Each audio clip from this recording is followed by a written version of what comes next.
नमस्कार मित्रों, लोकसभा चुनाव 2024 के आंकड़े आपके सामने आ चुके हैं।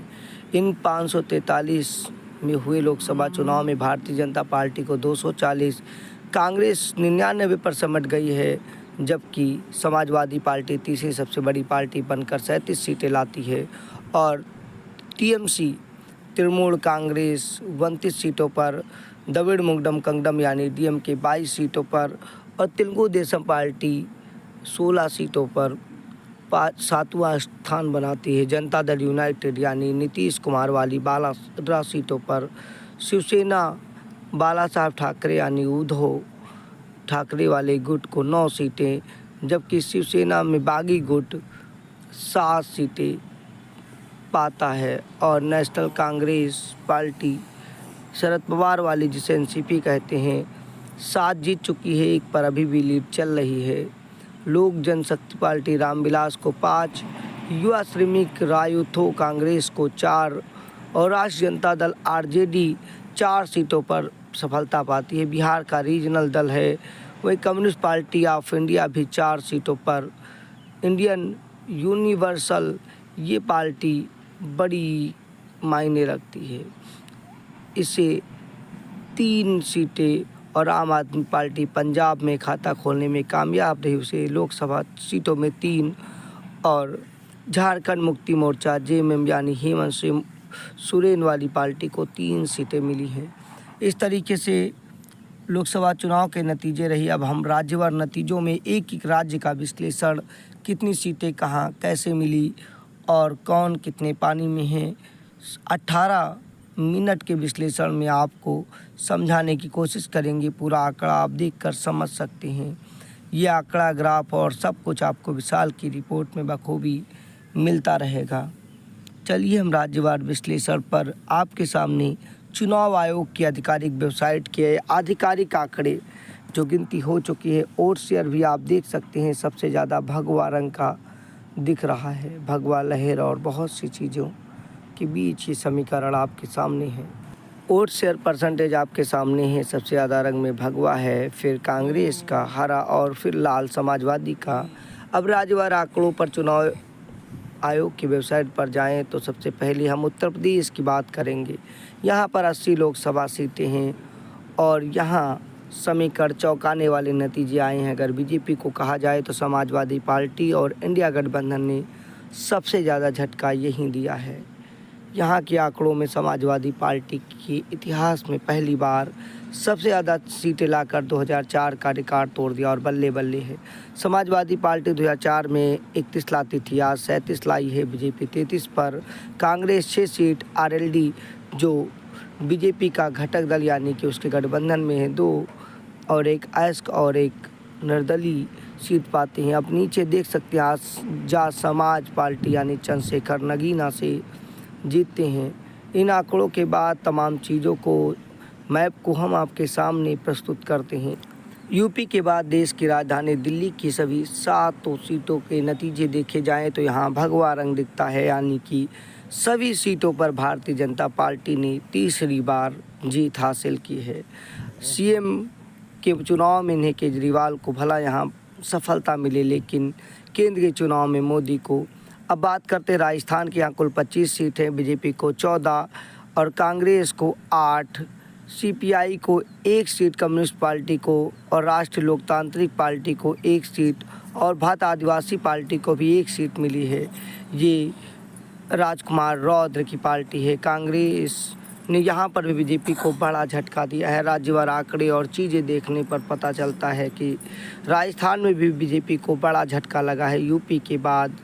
अब बात करें पश्चिम बंगाल की, ये तो बड़ा राज्य है, यहाँ पर 42 लोकसभा की सीटें हैं। यूपी के बाद सबसे ज़्यादा 29 पर टीएमसी यानी तृणमूल कांग्रेस, 12 पर बीजेपी, पिछली बार 19 थी और 1 पर कांग्रेस। ममता बनर्जी ने गठबंधन में कांग्रेस को इंडिया गठबंधन में शामिल होने पर 1 सीट की पेशकश की थी, कांग्रेस ने ठुकरा दिया था, लेकिन यहाँ पर इनकी स्थिति यही नज़र आती है। ये चुनाव आयोग के वेबसाइट के नतीजे हैं जो 100% वेरीफाई हैं। फिर बात करते हैं उत्तराखंड लोकसभा की, जो यूपी का 2000 से पहले हिस्सा हुआ करता था। यहाँ 5 की 5 सीटों पर बीजेपी ने कमल खिला लिया है। यानी कि ये राहत वाली है। फिर त्रिपुरा उत्तर पूर्व का राज्य है जहां दोनों सीटों पर बीजेपी की सरकार बनी है। तेलंगाना में कुल 17 लोकसभा सीटें हैं, यहां 8 पर बीजेपी और 8 पर कांग्रेस और 1 पर आईएमआई जीती है। यह आंध्र प्रदेश का राज्य हुआ करता था। 17 में से 8 बीजेपी, 8 कांग्रेस और 1 वहाँ की लोकल डीएमके कम्युनिस्ट पार्टी को। यहाँ पर हम देख भी सकते हैं भारतीय जनता पार्टी के कौन कौन से प्रत्याशी जीते हैं। सबसे ज़्यादा मार्जिन वाली सीट आपको दूसरे नंबर पर करीमनगर दिख जाएगी। यहाँ से संजय कुमार बारी 2,25,209 वोटों से जीतते हैं और बाकी ऑल इंडिया मजालिस यानी आईएमआईएम 1 सीट हैदराबाद बचाने में कामयाब रहती है। ये असदुद्दीन ओवैसी की पार्टी है। उसके बाद फिर अलग राज्यों की फहरिस्त में जाएं तो तमिलनाडु की बात करते हैं जहाँ बीजेपी के खाता की बात थी। पीएम ने बहुत मेहनत की लेकिन यहाँ पर डीएमके को 22, आईएनसी यानी कांग्रेस को 9 सीट और बीसीके को 2, सीपीआई कम्युनिस्ट को 2, सीपीआई लेनिन को 2 और एडीएमके को 1 सीटों पर सफलता मिली है। बीजेपी यहाँ खाता खोलने में कामयाब नहीं हो पाई है।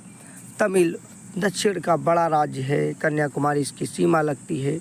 अब पंजाब की बात की जाए तो यहाँ पर कांग्रेस को 7 सीटें, आम आदमी पार्टी को 3 और शिरोमणि अकाली दल को 1 और निर्दलीय 2 उम्मीदवार जीते हैं। इंडिया गठबंधन में शामिल कांग्रेस पार्टी और आम आदमी पार्टी के बीच पंजाब में कोई गठबंधन नहीं था। गठबंधन दिल्ली में 4 और 3 सीट के समीकरणों पर था, यानी केजरीवाल और कांग्रेस जहां लगता था हम अच्छे पानी में है वहां कोई गठबंधन नहीं था। लोकसभा चुनाव में भी गठबंधन के बयार और आपस में जोड़ तोड़ अभी दिखेगा।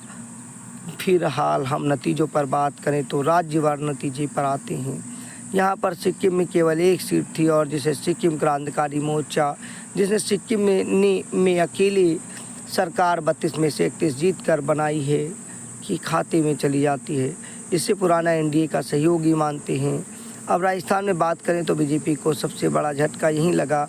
हम फिर दोबारा इसे खोल चुके हैं तो यहाँ देखते हैं कि भारतीय जनता पार्टी को 14, कुल यहाँ 25 सीटें हैं, कांग्रेस को 8, कम्युनिस्ट पार्टी, मार्क्सवादी को 1 और राष्ट्रवादी पार्टी को 1 और राजकुमार रौत की पार्टी आदिवासी पार्टी को 1 सीट मिलती है। पांडुचेरी केंद्र शासित प्रदेश से यहाँ 1 सीट थी जिसे कांग्रेस ने जीत लिया है। अगले राज्य की ओर जाते हैं तो कुल मिलाकर 21 सीटों वाला उड़ीसा, पहली बार बीजेपी ने यहाँ पर कमाल किया और लोकल दल बीजू पटनायक वाली बीजेडी को हराते हुए यहाँ पर खाता भी उनका नहीं खुलने दिया। 20 बीजेपी और 1 पर कांग्रेस जीती है। नवीन पटनायक की पार्टी को हराते हुए यहाँ पर अच्छा प्रदर्शन और साथ में बीजेपी ने एक और काम किया है। यहाँ पर स्टेट गवर्नमेंट बीजेपी की ही अब होगी, यानी कि यहाँ का खेल बीजेपी के हाथ में आया है। केवल कोरापुट एक ऐसी सीट है जहाँ सप्तगिरी शंकर उत्कल कांग्रेस के 1,47,744 मतों से जीते हैं। शेष भगवा रंग में रंगाई है। बीजेपी ने हिंदी पट्टी छोड़कर उड़िया वाले क्षेत्र में कामयाबी बड़ी आसानी से, वो भी एक तरफा हासिल की है। इसे देखकर आपको समझ में आएगा। फिर नागालैंड की बात की जाए तो ये कांग्रेस के खाते में या नागा पीपुल के खाते में जाती हुई दिखी है। फिर हम मिजोरम में जाएं तो यहाँ केवल 1 सीट है जिसे जोरम पीपुल पार्टी यानी लोकल पार्टी ने अपने खाते में डाल लिया है। राज्यवार आंकड़ों में फिर महाराष्ट्र और मेघालय पर जाएं तो यहाँ Vayappa Voice of the People Party 1 seat पर और कांग्रेस 1 सीट पर जीती है। बीजेपी का यहाँ पर कोई मामला ही नहीं है। उत्तर पूर्व के कई ऐसे राज्य हैं जहाँ पर कुछ नहीं है। मणिपुर वही हिंसाग्रस्त वाला इलाका जहाँ दोनों सीटों पर कांग्रेस ने जीत हासिल की है। अलग अलग राज्यों में मध्य प्रदेश की 29 सीटों पर बीजेपी ने जीत हासिल की है। छिंदवाड़ा कांग्रेस पिछली बार नहीं बीजेपी जीत पाई थी। इस बार बीजेपी के विवेक बंटी साहू ने कमलनाथ के बेटे नकुलनाथ केसगढ़ को रौंद दिया है। कभी छिंदवाड़ा कमलनाथ का गढ़ हुआ करता था, कहते थे इंदिरा के दो हाथ संजय और कमलनाथ। उसी कमलनाथ के गढ़ में कमल खिलाकर बीजेपी ने कांग्रेस को कड़ी चुनौती दी है। लक्षद्वीप में बात करें तो एक सीट यहाँ पर लोकसभा की है जो कांग्रेस के खाते में गई है। अलग अलग समीकरणों पर, अलग अलग नतीजों पर, अलग अलग चीज़ों पर बात की जाए तो लद्दाख जो जम्मू कश्मीर से अलग हुआ है, एक सीट थी जहाँ पर निर्दलीय का कब्जा है। फिर अलग अलग आंकड़ों पर लौटने पर पता चलता है देश का मिजाज बड़ा ही ज़बरदस्त है। केरल में बीजेपी खाता खोलने में कामयाब रही। 20 सीटों में से बीजेपी को एक, इंडियन नेशनल कांग्रेस को एक, इंडियन यूनिवर्सल मुस्लिम लीग को 2, कम्युनिस्ट पार्टी ऑफ इंडिया को 1 और केरल कांग्रेस को 1 के साथ रिवोल्यूशनरी सोशलिस्ट पार्टी को भी 1 सीट मिली है। यहाँ के समीकरण बिल्कुल अलग हैं, लेकिन साउथ में बीजेपी का एंट्री पॉइंट इस बार केरल में हुआ है। केरल का मतलब ही जहाँ पर कम्युनिस्टों का पकड़ ज़्यादा थी, कांग्रेस को ज़्यादा बढ़त थी, वहाँ पर फिर कर्नाटक राज्य में आए। दक्षिण में बीजेपी का प्रवेश द्वार है। यहाँ बीजेपी 28 में से 27, जेडीएस को 2, कांग्रेस को 9 सीटें हासिल होती हैं। यानी कि एक बार फिर से कर्नाटक में बीजेपी ने कमल खिलाकर दिखा दिया है कि वो भी रेवेन्यू वाले मामले से थोड़ा लॉस हुआ था, अन्यथा बीजेपी यहाँ पर एक तरफा मोड में नज़र आ रही थी। आप देख सकते हैं दूसरे स्टेट से लगे इलाकों में ही लॉस हुआ है। हर बार ग्राफ देखिए, हर बार राज्य को याद करिए और देखिए यहाँ के समीकरण। फिर झारखंड बातें हैं, बिहार का हिस्सा 2000 तक था। बीजेपी यहाँ 8 सीट जीतती है। जेएमएम यानी कि झारखंड मुक्ति मोर्चा 3 पर, कांग्रेस 2 सीटों पर और आजसू ये यहाँ की लोकल है, इसे एजेएसयू कहते हैं। झारखंड की 14 लोकसभा सीटों में 8 बीजेपी जीती, यानी कि एक हिसाब से यहाँ पर फायदे में है।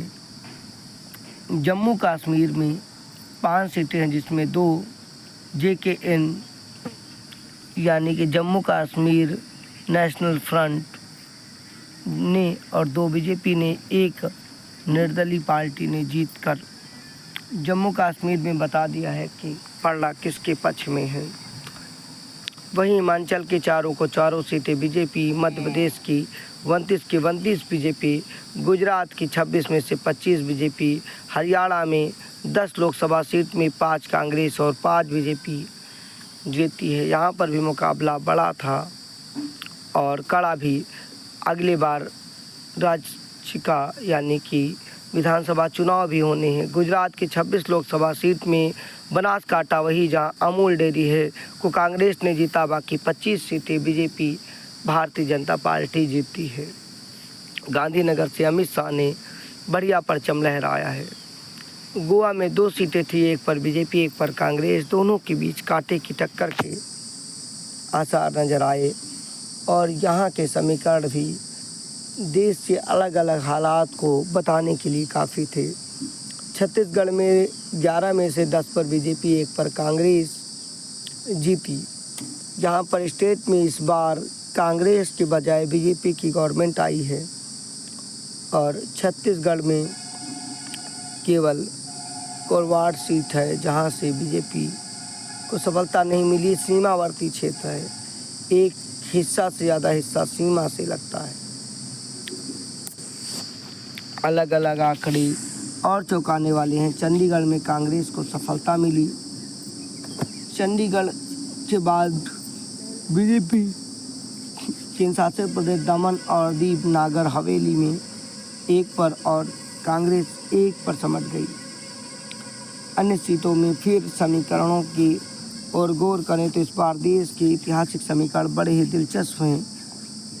बिहार में जाएं जहां हिंदी पट्टी का क्षेत्र है, आज तक बीजेपी का मुख्यमंत्री नहीं है। जेडीयू को 12, बीजेपी को 12, एलजेपी रामविलास पासवान को 4 और राष्ट्रीय जनता दल यानी आरजेडी को 4, कांग्रेस को 3, कम्युनिस्ट पार्टी ऑफ इंडिया माले को 2 और हिंदुस्तान आवाम मोर्चा यानी कि जीतन राम मांझी की पार्टी को 1 सीट मिली है। बिहार बदलाव की बहार बताता है, लेकिन बिहार ने बदलाव के बजाय एनडीए को वापसी के संकेत दिए हैं। वो अलग बात है, पलटू चाचा और बिन पेंदी के लोटे के नाम से बिहार के लोकल लोग जिन्हें कहते हैं नीतीश कुमार की पलटी मारने के आसार हैं, यानी कि सत्ता की तरफ जाते हुए इंडिया गठबंधन में। हालांकि अभी इसे प्रयास ही कहा जा सकता है। असम में 14 सीटें हैं, 3 पर कांग्रेस, 9 पर बीजेपी, 1 पर उपल और 1 पर एजीपी की जीत हुई है। यहाँ के भी समीकरण लोकल है, वो भी उत्तर पूर्व के लिहाज से, यानी कि इस लिहाज से कांग्रेस पार्टी यहाँ पर पीछे रही, लेकिन इससे पहले कांग्रेस की सरकार हुआ करती थी। साउथ में, दक्षिण में, उत्तर में, पूरब में, पश्चिम में देखने से लगता है बीजेपी को कहीं बढ़त कहीं लॉस, लेकिन अरुणाचल प्रदेश में मुख्यमंत्री भी बीजेपी का होगा 2/3 बहुमत से और दोनों सीटें बीजेपी ने जीत लिए हैं। कई झटकों के बाद विधानसभा चुनाव ने बीजेपी को राहत दी है। जहां बीजेपी लोकसभा चुनाव में कमज़ोर हुई है, लेकिन यहां पर जीत हासिल करती विधानसभा में। अब आंध्र प्रदेश की बात की जाए, वो हिंदी पट्टी का नहीं है। यहाँ टीडीपी चंद्रबाबू नायडू की पार्टी 16 सीटों पर, युवजन श्रमिक पार्टी 4 पर, भारतीय जनता पार्टी 3 पर और जनसेना पार्टी जेएनपी को 2 सीटें मिली हैं। 25 सीटें हैं आंध्र प्रदेश में। इसी से अलग हटकर तेलंगाना राज्य बना था। और यहाँ के समीकरण साउथ के हिसाब से कई मायनों में खास हैं। अंडमान निकोबार द्वीप पर 1 सीट थी जिसे भारतीय जनता पार्टी ने जीत लिया है। और भी तमाम समीकरण आपको मिलते रहेंगे। विशाल की रिपोर्ट में चुनाव आयोग की वेबसाइट से वेरीफाई आंकड़े क्रेडिट के साथ लेकर आपके सामने पेश हैं। ये आंकड़े आपको कैसे लगते हैं?